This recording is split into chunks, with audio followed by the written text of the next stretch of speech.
Dark matter एक ऐसा पदार्थ जिसे ना तो देखा जा सकता है और ना ही महसूस किया जा सकता है, और तो और ये लाइट से भी कुछ भी इंटरेक्ट नहीं करता है। आप हजारों सूर्य से भी ज्यादा ब्राइट लाइट सोर्स बना लें तो भी इसके एक पार्टिकल तक को आप नहीं देख पाएंगे। इसे केवल ग्रेविटी की मदद से खोजा जा सकता है।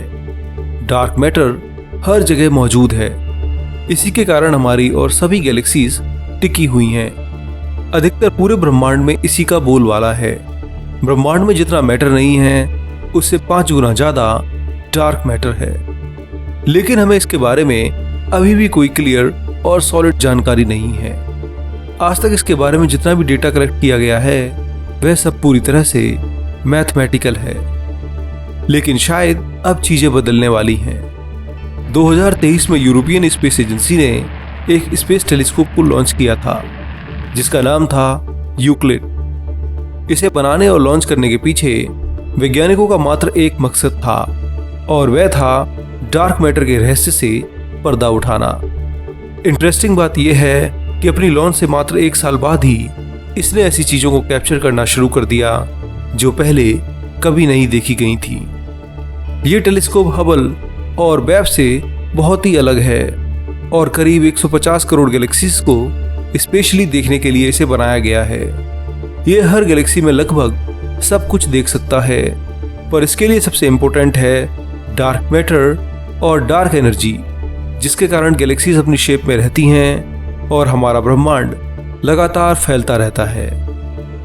अगर इस टेलीस्कोप की मदद से हमने ये डार्क मैटर और डार्क एनर्जी का रहस्य सुलझा लिया तो फिर ब्रह्मांड की कई नई चीजों को पहचान कर बहुत जल्दी ही हम एडवांस सिविलाइजेशन बन सकते हैं। तो दोस्तों, आज के इस वीडियो में हम आपको उन्हीं चीजों के बारे में बताने वाले हैं, और सिर्फ इतना ही नहीं, हम आपको इस टेलीस्कोप की फंक्शनिंग और इसमें लगे इंपोर्टेंट इंस्ट्रूमेंट्स के बारे में भी बताएंगे।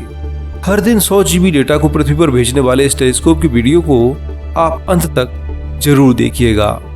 तो बिना समय गवाए आइए चलते हैं यूक्लिड टेलीस्कोप की इस अद्भुत यात्रा पर। 1 जुलाई 2023 की तारीख को यूरोपियन स्पेस एजेंसी ने अपने यूक्लिड टेलीस्कोप को लॉन्च किया। करीब 15 लाख किलोमीटर ट्रेवल करने के बाद यह टेलीस्कोप अपनी टारगेट लोकेशन यानी लैग्रांज पॉइंट 2 पर पहुंच गया। लैग्रांज पॉइंट्स सूर्य की ऑर्बिट में मौजूद कुछ ऐसे स्पॉट्स होते हैं जहां से अंतरिक्ष को ऑब्जर्व करना काफी आसान हो जाता है। आपकी जानकारी के लिए बता दें कि इसी लोकेशन पर नासा का जेम्स वेब टेलीस्कोप भी मौजूद है, जिसे आज तक का सबसे पावरफुल स्पेस टेलीस्कोप माना जाता है। यूक्लिड टेलीस्कोप को लॉन्च करने के पीछे वैज्ञानिकों का एक बहुत इंपॉर्टेंट मोटिव था, ब्रह्मांड के सबसे डिटेल मैप को क्रिएट करना और डार्क मैटर जैसी मिस्टीरियस प्रॉब्लम्स को सॉल्व करना। वैसे तो हमारे पास यूनिवर्स के कई सारे मैप्स मौजूद हैं जो इसे अलग अलग वेवलेंथ में दर्शाते हैं। इनमें से सबसे पॉपुलर और सबसे ज्यादा इस्तेमाल किए जाने वाला मैप है CMB मैप, जिसमें CMB का मतलब होता है कॉस्मिक माइक्रोवेव बैकग्राउंड। जैसा कि इसके नाम से ही पता चलता है, यह ब्रह्मांड को माइक्रोवेव वेवलेंथ में शो करता है, जिसे उसकी इंटेंसिटी के हिसाब से प्लॉट किया जाता है। वैसे तो यह मैप काफी एक्यूरेट है, लेकिन इसका इस्तेमाल करके हम ब्रह्मांड में मौजूद हर चीज को प्रॉपरली एक्सप्लेन नहीं कर सकते। ऐसा करने के लिए हमें एक ऐसे मैप की जरूरत है जो हर इंपॉर्टेंट चीज को एक ही नक्शे में दिखा पाए, और इसी गोल को अचीव करने के लिए यूक्लिड टेलीस्कोप को लॉन्च किया गया है। इंटरेस्टिंग बात यह है कि इसके द्वारा क्रिएट किया गया मैप कोई 2D मैप नहीं बल्कि 3D मैप होगा। इससे हम ऑब्जर्वेबल यूनिवर्स को ज्यादा अच्छे से समझ पाएंगे, और इससे ऑब्जेक्ट्स के एक्चुअल साइज और डिस्टेंस में भी कोई चेंज नहीं आएगा। दरअसल ऑब्जर्वेबल यूनिवर्स का शेप स्फेरिकल है, और जब हम किसी स्फेरिकल चीज को एक फ्लैट पेपर पर शो करते हैं तो हमें ऑब्जेक्ट्स के साइजेस के साथ काफी छेड़छाड़ करनी पड़ती है।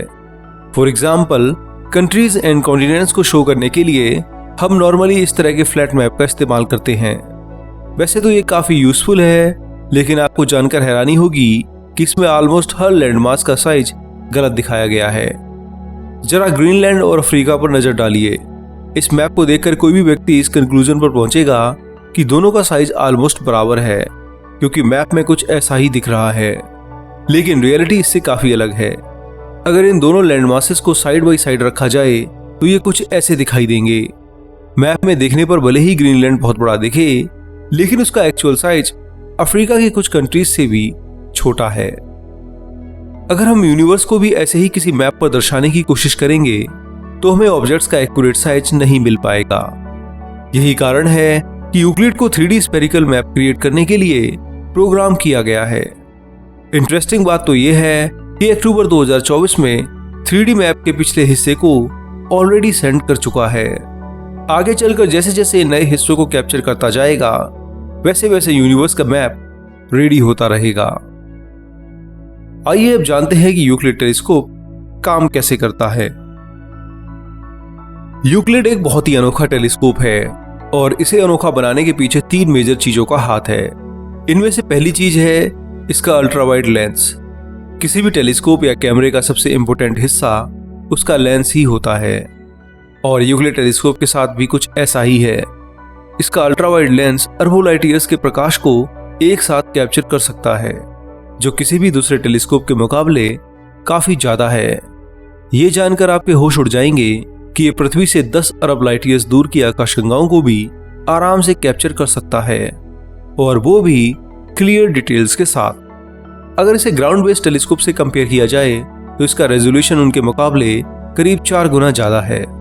सिर्फ इतना ही नहीं, इसकी इंफ्रारेड सेंसिटिविटी भी उनके मुकाबले 15 गुना ज्यादा है, जो सच में बहुत ही हैरान करने वाली बात है। आमतौर पर ग्राउंड बेस्ड टेलीस्कोप का रेजोल्यूशन इतना अच्छा नहीं होता और यही कारण है कि एडवांस रिसर्च के लिए वैज्ञानिक स्पेस टेलीस्कोप को लॉन्च करना प्रेफर करते हैं। स्पेस टेलीस्कोप्स एटमॉस्फेयर से बाहर होने की वजह से बहुत क्लियर पिक्चर्स कैप्चर कर पाते हैं, जो ग्राउंड बेस्ड टेलीस्कोप के लिए मुमकिन नहीं है। यही कारण है कि यूक्लिड द्वारा कैप्चर की गई तस्वीरों में हमें बहुत धुंधली डिटेल्स भी क्लियर और ब्राइट दिखाई देती हैं। ऐसा द्वारा रिलीज किए गए इस वीडियो में आप यूक्लिड की वीडियो क्लियरिटी को देख सकते हैं। इसने न सिर्फ हजारों आकाशगंगाओं को एक साथ कैप्चर किया है, बल्कि उनकी डिटेल्स भी बहुत एक्यूरेटली कैलकुलेट की हैं। ये डेटा बहुत ही वैल्यूएबल है और आगे चलकर इसका इस्तेमाल यूनिवर्स से जुड़े कई सवालों को सॉल्व करने के लिए किया जाएगा। एक अल्ट्रावायलेट लेंस के अलावा यूक्लिड में ऐसे कई सेंसर इंस्टॉल किए गए हैं जो ग्रेविटेशनल लेंसिंग को डिटेक्ट कर सकते हैं। ग्रेविटेशनल लेंसिंग एक ऐसी प्रक्रिया होती है जिसमें किसी ऑब्जेक्ट से आने वाली लाइट ग्रेविटी की वजह से बैंड हो जाती है। इसके बारे में सबसे पहले अल्बर्ट आइंस्टाइन ने अपनी थ्योरी ऑफ रिलेटिविटी में बताया था। ग्रेविटेशनल लेंसिंग तब होती है जब बहुत बड़े ऑब्जेक्ट के पीछे से आने वाली लाइट उस ऑब्जेक्ट की ग्रेविटी की वजह से या तो मैग्नीफाई हो जाती है या फिर एक दूसरा रास्ता लेकर ट्रैवल करने लगती है। ग्रेविटेशनल लेंसिंग सबसे ज्यादा ब्लैक होल्स के अराउंड देखने को मिलती है, लेकिन ऐसा कि वैज्ञानिक गैलेक्सीज द्वारा की गई लेंसिंग में ज्यादा इंटरेस्टेड हैं। ऐसा इसलिए है क्योंकि वे इस लेंसिंग को स्टडी करके डार्क मैटर के रहस्यों को सुलझाना चाहते हैं। ये हमारे ब्रह्मांड का करीब 27% हिस्सा फॉर्म करता है, लेकिन इसके बावजूद हमें इसके बारे में कोई भी जानकारी नहीं है। यह किसी भी इलेक्ट्रोमैग्नेटिक रेडिएशन के साथ इंटरेक्ट नहीं करता, जिस वजह से इसे डिटेक्ट करना बहुत ही मुश्किल है। हालांकि हम इसके ग्रेविटेशनल इफेक्ट्स को जरूर देख सकते हैं। आपको जानकर हैरानी होगी कि एक गैलेक्सी का करीब 85% मास डार्क मैटर के रूप में ही होता है। वैज्ञानिक यूक्लिड टेलीस्कोप के जरिए इसी मैटर पर रिसर्च करना चाहते हैं। दरअसल एक आकाशगंगा में डार्क मैटर की मात्रा जितनी ज्यादा होती है, उसके द्वारा की गई ग्रेविटेशनल लेंसिंग उतनी ही स्ट्रांग होती है। इन दोनों के डायरेक्टली प्रोपोर्शनल होने की वजह से लेंसिंग को स्टडी करना डार्क मैटर को स्टडी करने में काफी हेल्पफुल साबित हो सकता है। यूक्लिड में लगाए गए सेंसर्स गैलेक्सीज के शेप को बहुत डिटेल में मॉनिटर करते हैं। इनके शेप में जरा से भी ऊंच नीचे डिटेक्ट होने पर यह इंफॉर्मेशन तुरंत वैज्ञानिकों को सेंड कर दी जाती है। अपनी रिसर्च के जरिए वह इस शेप डिस्टॉर्शन के कारण का पता लगाते हैं, और अगर वह कारण ग्रेविटेशनल लेंसिंग होता है तो उस गैलेक्सी पर फिर से डिटेल रिसर्च की जाती है। वैज्ञानिक इस सारे डेटा को कलेक्ट करके यूनिवर्स का एक ग्रेविटेशनल लेंसिंग मैप क्रिएट करना चाहते हैं। इस मैप के जरिए यह आसानी से देखा जा सकेगा कि डार्क मैटर ने किस तरह से हमारे ब्रह्मांड को चेंज किया है। फाइनली लेंस और सेंसर्स के अलावा यूक्लिड में 2 ऐसे इंस्ट्रूमेंट भी लगे हुए हैं जो ब्रह्मांड का 3D मैप क्रिएट करने के लिए बहुत ही इंपॉर्टेंट हैं। इनमें से पहला इंस्ट्रूमेंट है VIS यानी विजिबल इमेजिंग सिस्टम। जैसा कि इसके नाम से ही पता चलता है, ये अंतरिक्ष में आने वाली विजिबल लाइट को कैप्चर करता है और उसके जरिए अल्ट्रा शार्प इमेजेस को क्रिएट करता है। सिर्फ इतना ही नहीं, ये आकाशगंगाओं के शेप और साइज को भी मेजर करने का काम करता है। 3D मैप में हेल्प करने के लिए दूसरे इंस्ट्रूमेंट का नाम है near infrared spectrometer and photometer, जिसे शॉर्ट में निस्प कहा जाता है। ये गैलेक्सीज की मूवमेंट्स और उनकी रेड शिफ्ट्स को मॉनिटर करने में मदद करता है। इसके अलावा 3D मैप में किस गैलेक्सी को कहां पर रखा जाएगा, ये पता लगाने का काम भी इसी इंस्ट्रूमेंट का है। इतने सारे एडवांस इंस्ट्रूमेंट की वजह से यूक्लिड जो भी इमेजेस कैप्चर करता है वो बहुत ही हाई क्वालिटी और डिटेल्ड होती हैं। यूक्लिड प्रोजेक्ट से जुड़े एक वैज्ञानिक बताते हैं कि इस टेलीस्कोप द्वारा कैप्चर की गई तस्वीरें किसी भी दूसरे टेलीस्कोप के मुकाबले काफी शार्प और ब्यूटीफुल हैं। ये अंतरिक्ष में ऐसी चीजों को कैप्चर कर रहा है जिनके बारे में हमें पहले कोई भी आइडिया नहीं था। स्क्रीन पर दिख रही तस्वीर में आप यूक्लिड द्वारा कैप्चर की गई तस्वीरों के एक मोज़ेक यानी कोलाज को देख सकते हैं। वैज्ञानिकों के मुताबिक मार्च 2024 से अप्रैल 2024 के बीच इस टेलीस्कोप ने करीब 260 पिक्चर्स कैप्चर की थीं। जब इन सभी पिक्चर्स को एक साथ कंबाइन किया गया तो हमें कुछ ऐसा नजारा देखने को मिला। इस सिंपल सी दिखने वाली इमेज में करोड़ों तारे और आकाशगंगाएं हैं, और क्योंकि ये टेलीस्कोप वाइड एंड डिटेल्ड तस्वीरें कैप्चर करता है, इसलिए हम इन गैलेक्सीज को जूम करके भी देख सकते हैं। इंटरेस्टिंग बात यह है कि ये यूक्लिड के टोटल टारगेट का मात्र 1% हिस्सा है। स्क्रीन पर दिख रही इमेज में आप यूक्लिड के टारगेट मैप को देख सकते हैं। आने वाले सालों में ये टेलीस्कोप पूरे आसमान को स्कैन करेगा और हर दिशा की फोटोज को कैप्चर करके इस मैप को भरता जाएगा। आइए इस इमेज में मौजूद एक स्पेशल हिस्से पर जूम करते हैं। ये है द पर्सियस क्लस्टर, जो हमारी पृथ्वी से करीब 24 करोड़ लाइट ईयर दूर है।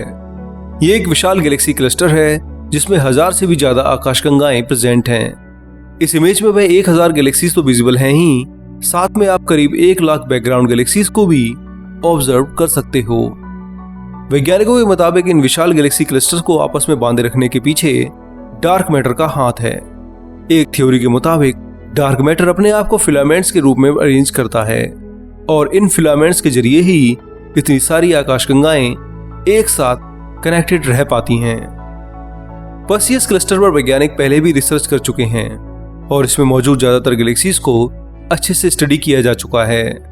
लेकिन कुछ कॉस्मोलॉजिकल सिमुलेशंस के मुताबिक इस क्लस्टर में करीब 600 डॉर्फ गैलेक्सीज भी मौजूद होनी चाहिए, जो बाकी ऑब्जेक्ट्स की ब्राइटनेस की वजह से विजिबल नहीं है।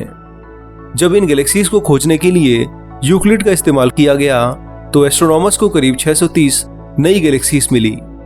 इंटरेस्टिंग बात यह है कि ये सारी ही गैलेक्सीज ड्वार्फ गैलेक्सीज की कैटेगरी में आती हैं। ये यूक्लिड द्वारा की गई एक बहुत ही बड़ी और इम्पोर्टेंट डिस्कवरी थी, जिससे न सिर्फ हमें ब्रह्मांड के एक्सपेंशन के बारे में पता चला, बल्कि डार्क मैटर किस तरह से गैलेक्सीज को अरेंज करता है इस बात की भी जानकारी मिलती है। इन सभी डेटा पॉइंट्स के जरिए वैज्ञानिक ये हाइपोथेसाइज करते हैं कि जहां भी डार्क मैटर फिलामेंट्स आपस में इंटरसेक्ट होते हैं, वहां गैलेक्सीज की मात्रा नॉर्मल से ज्यादा हो जाती है। अगर हमारे ब्रह्मांड में डार्क मैटर नहीं होता तो हर जगह इक्वल मात्रा में गैलेक्सीज प्रेजेंट होती, लेकिन क्योंकि ऐसा नहीं है, इससे हमें डार्क मैटर के एग्जिस्टेंस का एक और सॉलिड सबूत मिलता है और यह भी पता चलता है कि ब्रह्मांड पर इसका कितना बड़ा असर है। डार्क मैटर के अलावा वैज्ञानिक यूक्लिड के जरिए शुरुआती ब्रह्मांड को भी समझना चाहते हैं। यही कारण है कि उन्होंने इस टेलीस्कोप के जरिए NGC 6822 की इस इमेज को कैप्चर किया है। NGC 6822 एक इर्रेगुलर गैलेक्सी है जो हमारी पृथ्वी से करीब 16 लाख लाइट ईयर दूर है। यूक्लिड द्वारा कैप्चर की गई इस इमेज में आप इस गैलेक्सी की डिटेल्स को बहुत क्लैरिटी के साथ देख सकते हैं। इससे पहले जेम्स वेब स्पेस टेलीस्कोप भी इस गैलेक्सी की फोटोज को कैप्चर कर चुका है। ये फोटोज वैसे तो बहुत डिटेल्ड हैं, लेकिन यूक्लिड के सामने इनका कोई भी मुकाबला नहीं है। अगर ध्यान से देखें तो आप इस इमेज में इन पर्पल बादलों को नोटिस कर सकते हैं। दरअसल ये ग्लोबुलर क्लस्टर्स हैं जिन्हें वैज्ञानिक बहुत डिटेल में स्टडी करना चाहते हैं। अगर आपको नहीं पता तो बता दूं कि ग्लोबुलर क्लस्टर्स तारों के एक विशाल झुंड को कहते हैं जिसमें हजारों तारे प्रेजेंट होते हैं। ये क्लस्टर्स आमतौर पर गैलेक्सीज के बाहरी हिस्से में पाए जाते हैं, जैसा कि आप यूक्लिड की इस इमेज में भी देख सकते हैं। चौंकाने वाली बात यह है कि इन क्लस्टर्स की उम्र बहुत ज्यादा होती है, जिस वजह से इन पर स्टडी करना बहुत इंपॉर्टेंट हो जाता है। ग्लोबुलर क्लस्टर्स में मौजूद तारों को स्टडी करके शुरुआती ब्रह्मांड को समझा जा सकता है और NGC 6822 के इन पर्पल क्लस्टर्स के थ्रू भी वैज्ञानिक यही करना चाहते हैं। इनमें मौजूद तारों की कंपोजिशन को समझकर वैज्ञानिक यह जान पाएंगे कि शुरुआती ब्रह्मांड में तारे कैसे हुआ करते थे और उनका निर्माण कैसे होता था। इस जानकारी के जरिए न सिर्फ हम अर्ली यूनिवर्स बल्कि उसमें डार्क मैटर के रोल को भी अच्छे से समझ पाएंगे, जो इस टेलीस्कोप के मेन गोल से क्लोजली कनेक्टेड है। आगे चलकर यह टेलीस्कोप ऐसी ही और कई तस्वीरें कैप्चर करने वाला है, जिससे हम डार्क मैटर की मिस्ट्री को और अच्छे से समझ पाएंगे।